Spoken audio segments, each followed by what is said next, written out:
फिर से बोल दे रहा हूँ, 2 बार बोल देंगे। और जनपद का शाब्दिक अर्थ, जनपद का शाब्दिक अर्थ जन मतलब ब्रैकेट में लिख लेना, जनता, जनता ब्रैकेट बंद, जन के बसने की जगह, जन के बसने की जगह होता है, बसने की जगह होता है, ठीक है ना। तो हमको क्या है कि जनपदों के बारे में पढ़ना है। क्या है कि पहले हम लोग की कैसे शुरुआत किए थे, तो हिस्ट्री में ऐसे शुरुआत किए थे जहाँ लोग कुछ नहीं, न खाने की व्यवस्थाएं थी, न रहने की व्यवस्थाएं थी, ठीक है। धीरे धीरे मनुष्य क्या हुआ, अनाज उत्पादन करने लगा, फिर वो अस्थायी रूप से रहने लगा, पशुपालन की व्यवस्थाएं आ गई, नहीं पशु पालने की भी व्यवस्था आ गई, धीरे धीरे आई कि नहीं। तो यानी मनुष्यों के लिए, मनुष्यों का जो है धीरे धीरे हमको विकास पढ़ने को मिल रहा है, ठीक है। तो अब आगे देखेंगे क्या कहते हैं। आगे कह रहा है कि पुरातत्वविदों ने इन जनपदों की कई बस्तियों की खुदाई की।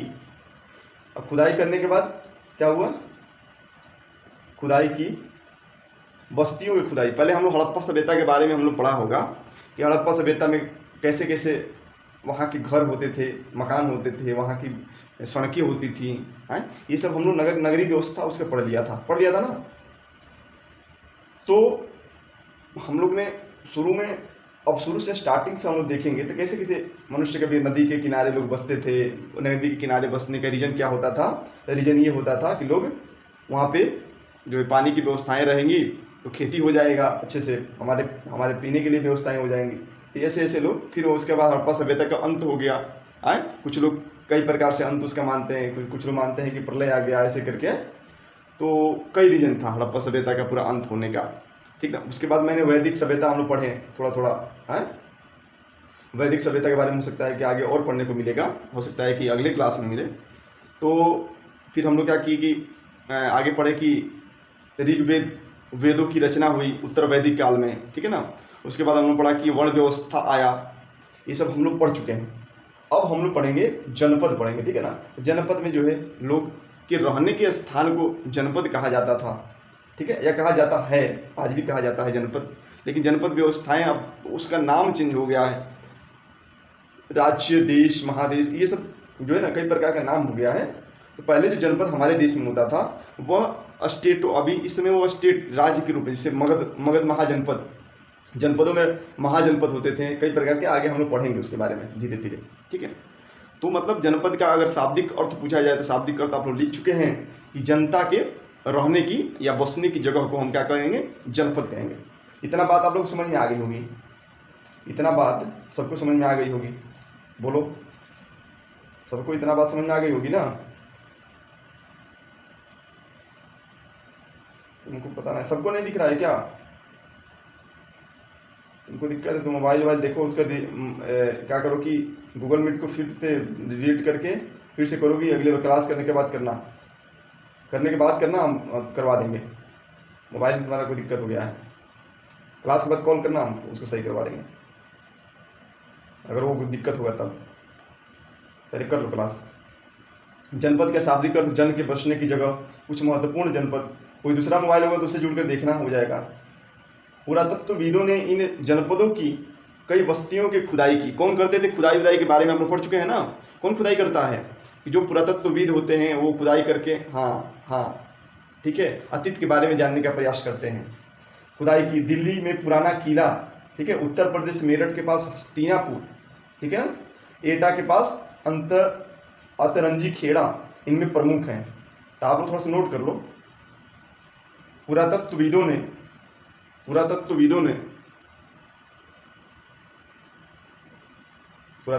जनपदों की कई बस्तियों की खुदाई की,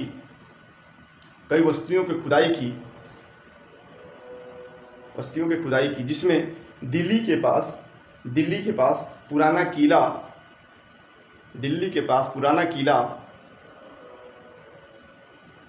या दिल्ली में कर लो, दिल्ली के पास से बढ़िया रहेगा, दिल्ली में पुराना किला, दोनों चलेगा, कोई दिक्कत नहीं। उत्तर प्रदेश में मेरठ के पास, हाँ दिल्ली में पुराना किला। आवाज आ रहा है ना सही से?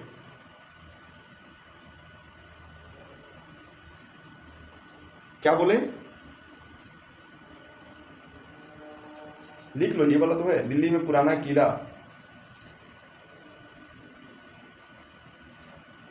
हाँ, पुरातत्वविदों ने जनपदों की कई बस्तियों की खुदाई की, जिसमें दिल्ली में पुराना किला, कॉमा करते लिखते जाओ, उत्तर प्रदेश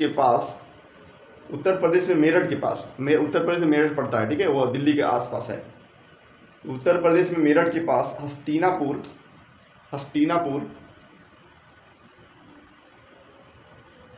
और एटा के पास अतरंजी खेड़ा इनमें से प्रमुख है। हस्तिनापुर, महाभारत जब देखेंगे ना तो उसमें हस्तिनापुर का नाम आता है। हस्तिनापुर, एटा के पास, एटा एक जगह है, जिला है, तो एटा के पास अतरंजी खेड़ा इनमें से प्रमुख। बस ये नाम आप लोग रखेंगे याद, ठीक है, आगे पढ़ने को मिलेगा, आगे विस्तृत में जो पढ़ने को मिलेगा तो ये आएगा नाम, चीज एक दिमाग में रहेगा कम से कम, ये नाम है क्या। फिर आगे देखो, खुदाई से पता चला कि लोग झोपड़ियों में रहते थे, ठीक है ना, लिखना नहीं है इसको, बस समझते जाना है। खुदाई से क्या पता चला कि लोग क्या कर रहे थे, पहले झोपड़ियों में रहते थे और मवेशियों तथा अन्य जानवरों को भी लोग पालते थे। पहले भी हम लोग पढ़ चुके हैं इस चीज़ को। वे चावल, गेहूँ, धान, जौ, दालें, गन्ना, तिल, सरसों इत्यादि फसलें उगाते थे, ठीक है, वही बात है, इसमें कोई नया चीज़ नहीं है। लोग मिट्टी के बर्तन भी बनाते थे, इनमें कुछ धूसर, कुछ लाल रंग के होते थे। इन पुरास्थलों में कुछ विशेष प्रकार के बर्तन मिले जिन्हें चित्रित धूसर पात्र, चित्र देख रहे हो, ये पात्र में जो चित्र बना के, ठीक है ना, चित्र बना के मतलब चित्र बना के किया जाता था के रूप में, जैसा कि इनके नाम से ही स्पष्ट है कि इन बर्तनों पर चित्रकारी की गई है, ठीक है, नाम ही क्या है इनका, चित्रित धूसर पात्र। इसका मतलब जो पात्र बनाया जाता था उस समय, तो आज के भी आप लोग बर्तन देखते हैं तो कुछ बर्तनों में चित्रकारी किए होते हैं लोग, हैं, कप आता है, आप लोग देखे होंगे, आज तो फोटो भी आ जा रहा है, फोटो अपना भी उसमें बनवा सकते हो।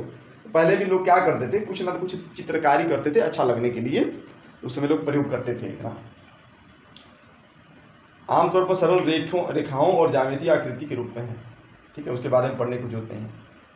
कहने का मतलब ये हुआ, इससे हमको पढ़ने को मिला, पुरातत्वविदों जो जब खुदाई की वो लोग, तो ऐसे ऐसे उन लोगों को साक्ष्य मिला था। जैसे खुदाई करने के बाद ये पता चला कि लोग क्या करते थे कि उसमें रहते थे, झुपड़ियों में रहते थे, पशु को पालन करते थे, बर्तन जो यूज करते थे उसमें चित्रकारी भी बर्तन हमको मिलता है, चित्र बनाया हुआ, ठीक, तो ऐसे हमको प्राप्त हुआ। थोड़ा सा नोट कर लो। पुरातत्वविदों द्वारा खुदाई के बाद कुछ ऐसे बर्तन मिले। इस क्लास के पास आधा घंटा उसका भी चलेगा, 9th वाला भी, ठीक है, जिसको करना हो, जिसको टाइम होगा वो करेगा, जिसके पास नहीं होगा कोई बात नहीं, वीडियो के थ्रू अपना बना लेगा और पढ़ लेगा। तो टाइम मेरे पास है नहीं, क्या करेंगे, इसी में मैनेज करना पड़ेगा हमको। तो क्या लिखे आप लोग कि लोग पुरातत्वविदों द्वारा खुदाई में कुछ विशेष प्रकार के भी बर्तन मिले जो चित्रित धूसर पात्र के रूप में जाना जाता है। चित्रित धूसर पात्र के रूप में जाना जाता है। चित्रित मतलब चित्र बना हुआ था उसमें, ठीक। अब हम महाजनपद पढ़ेंगे, ठीक है, जनपद हो गया, महाजनपद पढ़ेंगे। देखो महाजनपद में क्या है कि करीब 2500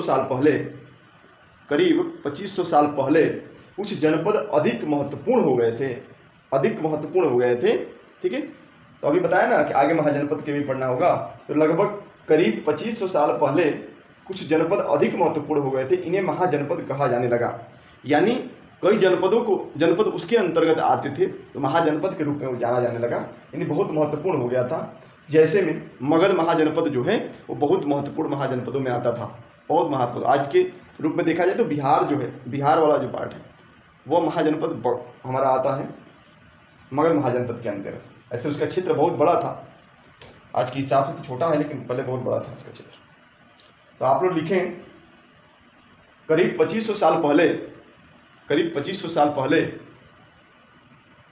जो जनपद अधिक महत्वपूर्ण थे, जो जनपद अधिक महत्वपूर्ण थे, उन्हें महाजनपद कहा जाता था, उन्हें महाजनपद कहा जाता था।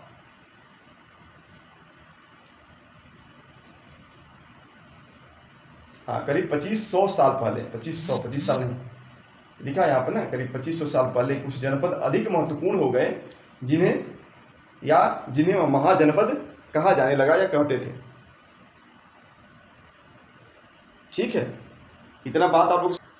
अधिकतर महाजनपदों की राजधानी होती थी, आगे पढ़ेंगे हम लोग, लगभग 16-17 महाजनपद हमको पढ़ना है जिसकी राजधानियां भी है, लिखवा देंगे उसको। अधिकतर महाजनपदों की राजधानी भी होती थी।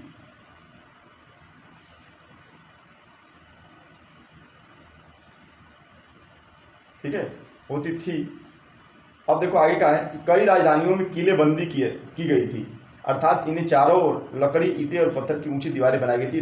रीजन क्या था कि वहाँ पे जो है महाजनपद के जो राजा होते थे, जो आज के हिसाब से देखेंगे तो हर राज्य की राजधानी है। जैसे मैं लखनऊ में हूँ तो लखनऊ उत्तर प्रदेश की राजधानी है। ठीक है, तो यहाँ पर जो है राज्य की सभी व्यवस्थाएं यहीं से चलाई जाती हैं, यानी राज्य की जो शासक हैं वह यहीं पर आपको मिलेंगे। ठीक है, तो जैसे विधानसभा यहीं पर है, जिसके चलते ये कह सकते हैं कि राज्य का शासन जो है वह राजधानियों से चलाया जाता था, पहले भी चलाया जाता था महाजनपदों की इसलिए राजधानियां होती थी। राजधानी को सुरक्षित रखा जाता था इसलिए कि कोई आक्रमण करे तो कम से कम अपने राज्य की जो व्यवस्थाएं जहां से कंट्रोल हो रहा है उसको जो है सुरक्षित रखा जा सके, इसके लिए राजधानियों में किलेबंदी किया गया होता था। चारों ओर लकड़ी, ईंट, पत्थर, ऊंची दीवारें बना करके, जो भी रीजन हो, ठीक है, ऐसे पहले किलाबंदी किया जाता था और सुरक्षा रखने के लिए। नोट करके लिखो, महाजनपदों की राजधानियों की सुरक्षा के लिए किलेबंदी की गई होती थी। किलेबंदी की गई होती थी।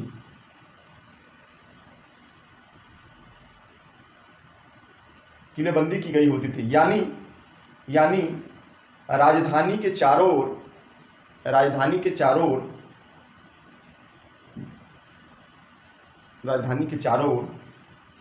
ऊंची ऊंची दीवारें बनाई गई थी।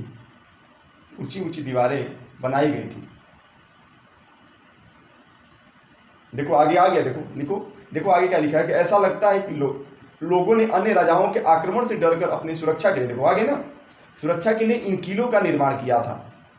कुछ राजा अपनी राजधानी के चारों ओर विशाल, ऊंची, प्रभावशाली दीवार खड़ी कर अपनी समृद्धि और शक्ति का प्रदर्शन भी करते थे। ठीक है, आगे हम लोग इतिहास में जो है किले के बारे में इतिहास पढ़ना है। महाजनपदों के एक राजा के जब मैं पढ़ाऊंगा तो उसमें बताऊंगा। ठीक है ना, तो ऐसे हम लोग, अब देखो आप लोग चित्र में महाजनपद दिख रहे होंगे, जनपद और महाजनपद और नगर आप लोग को दिख रहा है। और बड़ा करें, और बड़ा कर दिया। इस तरह से किले के अंदर रहने वाले लोग उस क्षेत्र पर नियंत्रण रखना भी सरल हो जाता होगा।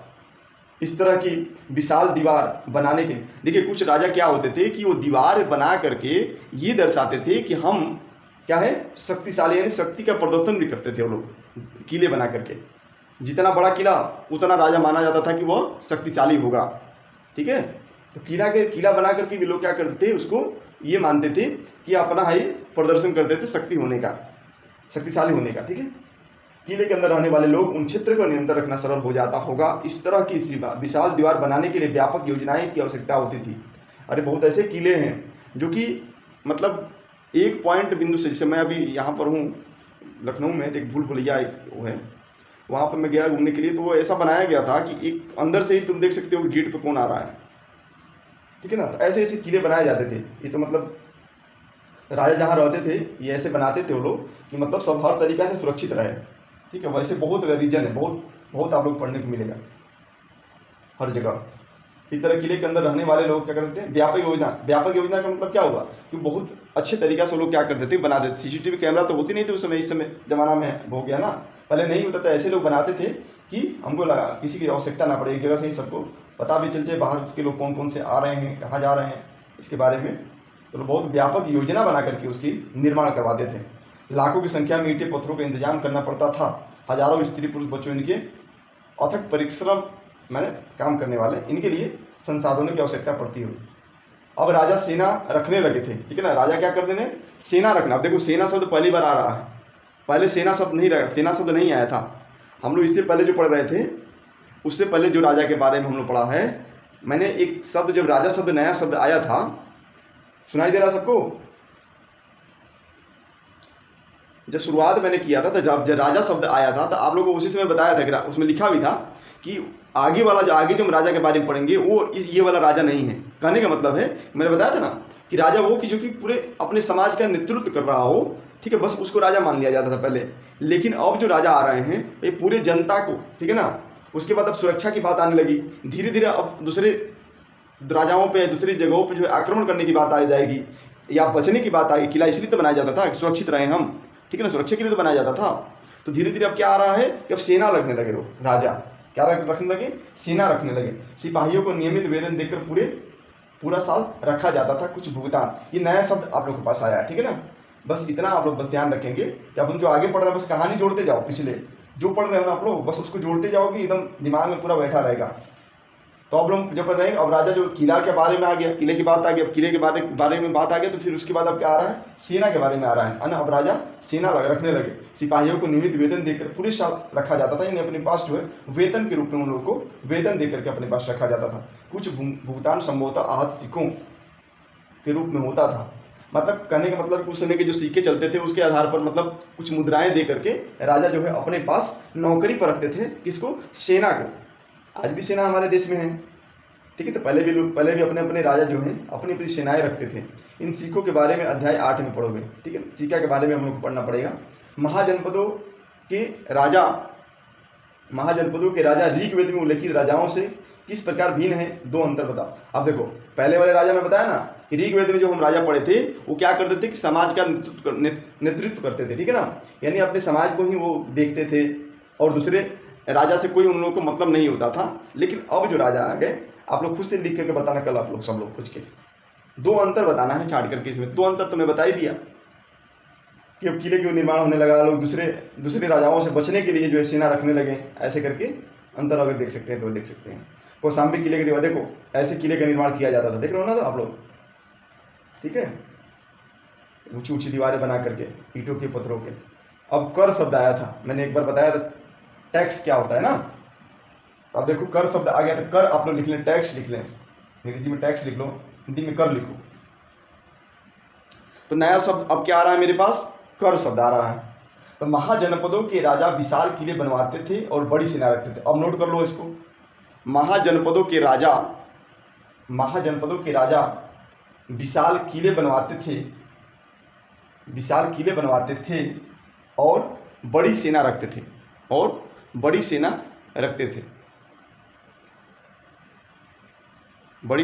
थे। ये दो चीज़ हमारा महाजनपदों के राजा में हमको दो चीज़ मिला कि विशाल किला बनवाते थे और बड़ी सेना रखते थे। ये बात आप लोग को समझ में आ गई होगी, यहाँ तक बात आप लोग समझ में आ गई। किले बनवाएंगे और सेना रखेंगे तो हमको खर्च भी तो कुछ आएगा कि नहीं। कहानी से जोड़ते जाओ तुम लोग पूरी तरीका से, एकदम जुड़ता जाएगा, कड़ी से कड़ी जुड़ेगा तब समझ में आएगा। इतिहास इतना कठिन है, नहीं इसको मन से समझोगे तो बहुत कठिन लगेगा। कहानी के रूप में पढ़ोगे तो बहुत आसान हो जाएगा। और इतिहास ऐसा सब्जेक्ट है कि अगर हम उसको एक बार पढ़ लिए मन से तो दोबारा हमको पढ़ने की आवश्यकता कम पड़ती है। इसलिए क्योंकि इतिहास में बदलाव क्या होगा, इतिहास में कोई तो बदलाव होता नहीं है। एक बार हम जिसको पढ़ लिए वो चेंज होने वाला तो है नहीं। तो इसीलिए इतिहास को इतना ध्यान रखें कि पढ़ते समय ही अच्छे से समझ लो, ठीक है। 6 क्लास से हम लोग शुरू किए हैं, फिर 7 में जाएंगे, 7 पढ़ेंगे, 8 पढ़ेंगे, 9th भी साथ में चल ही रहा है। तो 8 क्लास तक फिर पढ़ेंगे तो फिर 9th में हमको फिर से शुरू वाला आएगा, 6 वाला आएगा। अभी आप लोग ज्योग्राफी देख रहे हैं, नहीं आ रहा है कि नहीं शब्द। तो वैसे ही हिस्ट्री वाला जो पढ़ेंगे आप लोगों ने तो यही शब्द आप लोग को मिलेगा, थोड़ा सा शॉर्ट में मिलेगा या विस्तृत में कुछ बातें मिलेगी, कुछ पॉइंट मिलेगा, पढ़ना पड़ेगा। इसको अच्छे से आप लोग पढ़ें। तो महाजनपदों के राजा लोगों द्वारा समय समय पर लगाए गए उपहारों को निर्भर, अब आप लोग लिखिए कि प्रचुर मात्रा में लिखो।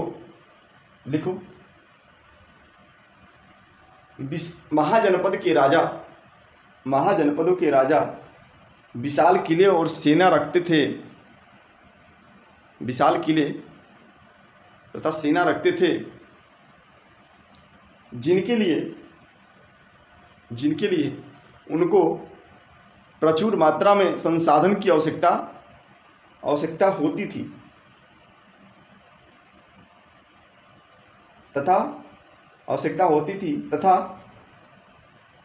तथा कर्मचारियों की भी आवश्यकता होती थी।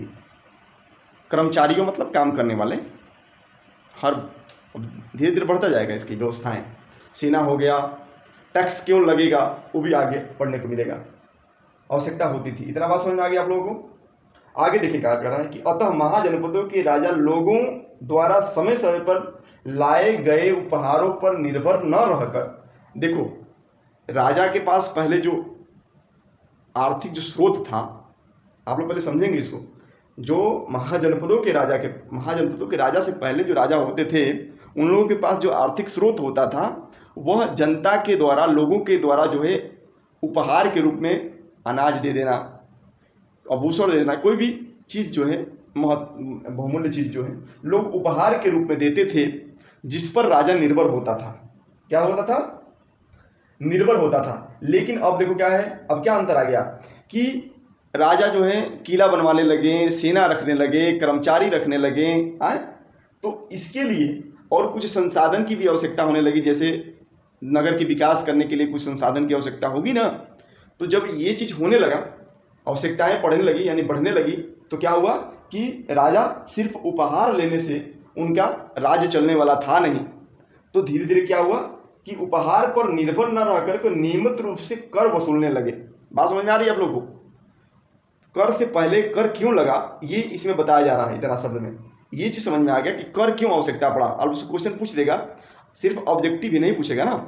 आगे परीक्षाएं आप लोग देंगे ना, तो खाली ऑब्जेक्टिव तो पूछेगा नहीं, पूछ देगा बताओ कर क्यों लगा, कर क्यों लगाया गया। तो कर इसलिए लगाया गया क्योंकि जब महाजनपदों के राजा की आवश्यकताएं बढ़ गई, सेना रखने लगे, कर्मचारी रखने लगे, और उपहार से उनका काम नहीं चलने वाला था, इसलिए नियमित रूप से सभी जनता के ऊपर काम के आधार पर टैक्स जो है या कर वसूलने लगे। इतना बात आप लोग समझ में आ गई। तो मैं आगे बढ़ूंगा। पहले इतना बात कि राजा के पास जो है जब सेना रखने लगा, किला बनवाने लगा, तो उनके पास खर्च बढ़ा ना। तो खर्च को निकालने के लिए कि हमको खर्च का जो है वो क्या करेगा, वो जाकर खेती तो करेगा नहीं, तो क्या करेगा, जनता के ऊपर आश्रित होते हैं ना। राजा जो शासन कर रहा है वो तो अपने पास क्या करेगा, वो तो बस शासन कर रहा है, लेकिन उसका खर्च कैसे निकलेगा, यानी सेना रखने का खर्च कैसे निकलेगा। सेना रखने का कारण क्या है कि जनता भी सुरक्षित रहे। सेना इसीलिए रखा जाता है, जनता भी सुरक्षित, दूसरा कोई आक्रमण उस पर ना करे। तो धीरे धीरे ये आवश्यकताएं जैसे ही राज्य को बढ़ने लगे, शासन करने वालों को बढ़ने लगा, तो वह जनता के द्वारा पहले उपहार आता था। छोटे छोटे लोग कुछ अनाज दे दिए, कुछ आभूषण दे दिए, कुछ ऐसे दे दिए, तो लोग राजा का काम चल जाता था। लेकिन जैसे ही आवश्यकताएं बढ़ गई तो लोग क्या करने लगे। अब सरकार ने क्या कर दिया, राजा ने क्या कर दिया कि उसको एक फिक्स कर दिया, तो आप लोग इतना पर आगे टैक्स फिक्स है बताएंगे, ठीक है ना, कि आप इतना आपको देना ही है हर साल या हर मंथली, ऐसे करके वो बांट दिए, फिक्स कर दिए, सबको दिया है ना, फिक्स कर दिए सबको। यानी इतनी बात आप लोग समझ में आ गई होगी। नियमित कर दिए, रेगुलर आपको देना है, रेगुलर रूप में आप कर वसूलने की व्यवस्था राजा ने कर दिया। इतना बात आप लोग समझ में आ गई होगी। तो आज के लिए बस इतना ही, फिर हम लोग कल मिलते हैं।